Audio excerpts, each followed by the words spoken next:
What happens when global arms giants clash, not on the battlefield, but in the corridors of diplomacy and perception? Today, let's unpack a bombshell report. French intelligence claims that China is using its embassies to sabotage the global marketing of France's Rafale fighter jet.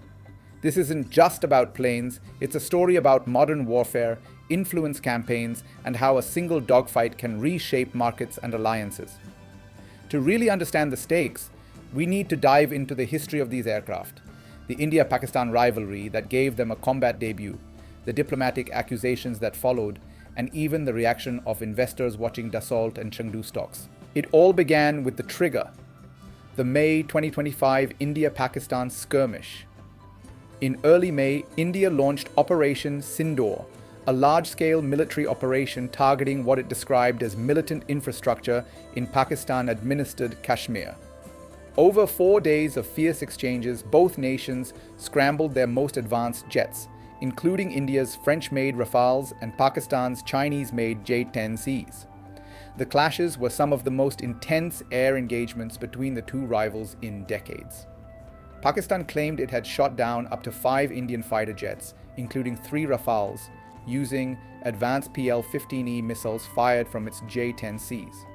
While India denied the full scope of the claims, a US official later confirmed that at least 2 Indian jets were downed by Pakistani J-10s, one of them confirmed to be a Rafale. Even the French Air Force chief admitted seeing evidence that India lost a Rafale, along with a Sukhoi and a Mirage 2000. But what exactly is the Rafale? Developed by Dassault Aviation, the Rafale is a twin-engine, delta-wing, 4.5 generation omni-role fighter designed to handle air superiority, ground strikes, reconnaissance, and even nuclear deterrence. First flown in 1986, it has become France's frontline combat aircraft, praised for its agility, sensor fusion, and long-range Meteor missile capability. Globally, over 533 Rafales have been ordered by nations such as France, India, Egypt, Qatar, UAE, Greece, Croatia, and Indonesia.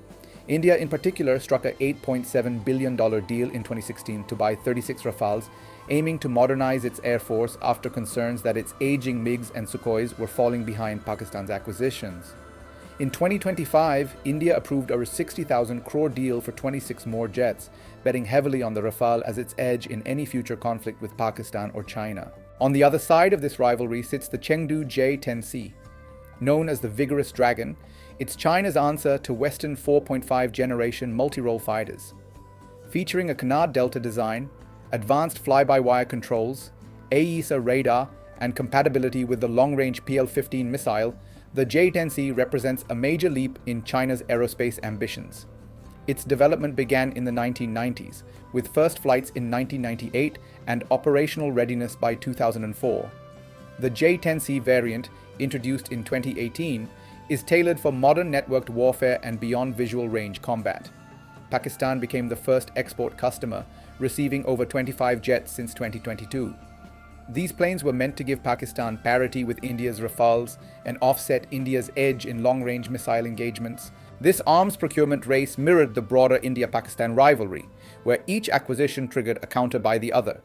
When tensions boiled over in May 2025, both air forces put their new jets to the ultimate test. Pakistan's J-10Cs, armed with PL-15E missiles reputed to outrange India's Mika and Meteor stocks in certain scenarios, engaged in dogfights with India's Rafales over the line of control.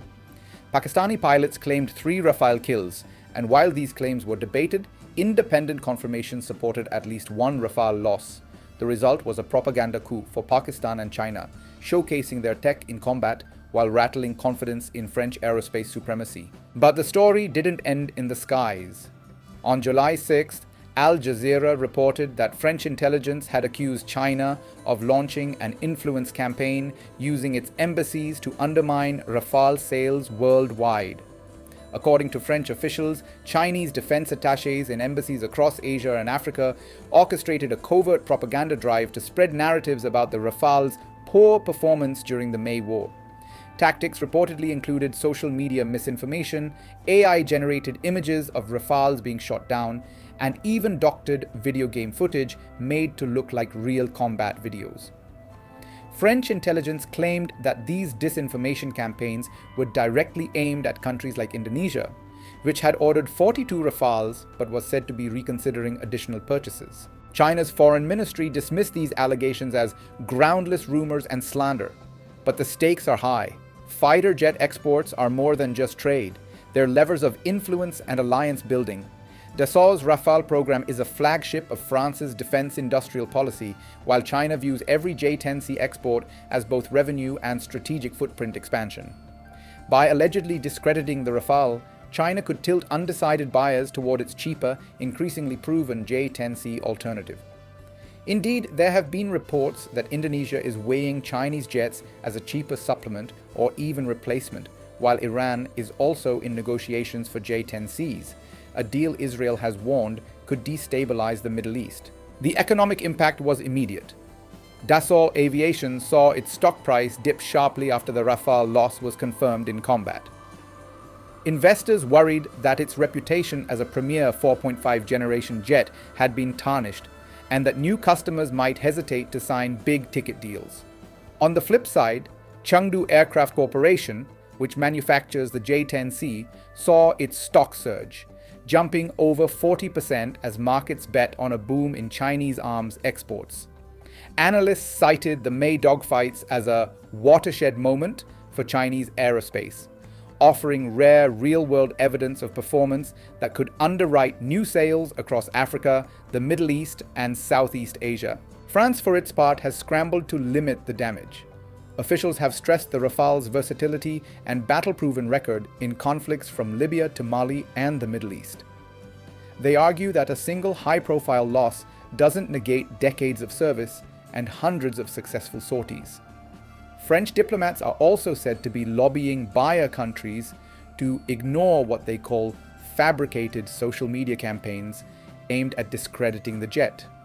Dassault itself has maintained that the Rafale remains among the most capable and reliable fighters on the global market. But the damage from May's dogfights is undeniable.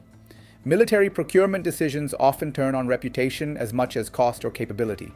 A single well-publicized kill can shift perceptions among buyers weighing multi-billion-dollar purchases. The May conflict served as the J-10C's first real test in direct combat against a Western rival, and the optics favored China. The episode has therefore become a case study in the modern arms race, one where information warfare and public relations are as decisive as engineering specs or pilot training. So why does this matter? Because defense sales are not just commercial transactions, they're strategic partnerships. Selling jets means training pilots, transferring technology, sharing intelligence, and locking in decades-long alliances.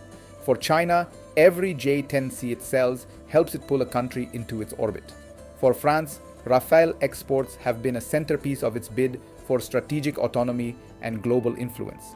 Losing sales to China would mean not just lost revenue, but a shrinking sphere of diplomatic leverage. To wrap up, this isn't just a story about fighter jets. It's a story about power projection, narrative control, and the new battlefield of perception. A single dogfight in the sky can ripple into boardrooms, embassies, and stock exchanges. What remains to be seen is whether France can counteract China's embassy campaign, whether the Rafale can recover its standing in the global market, and how future buyers will weigh Western pedigree against Chinese promise. If you found this deep dive insightful, don't forget to like, comment, and subscribe for more stories at the intersection of defense, diplomacy, and technology. Until next time, stay informed and stay curious.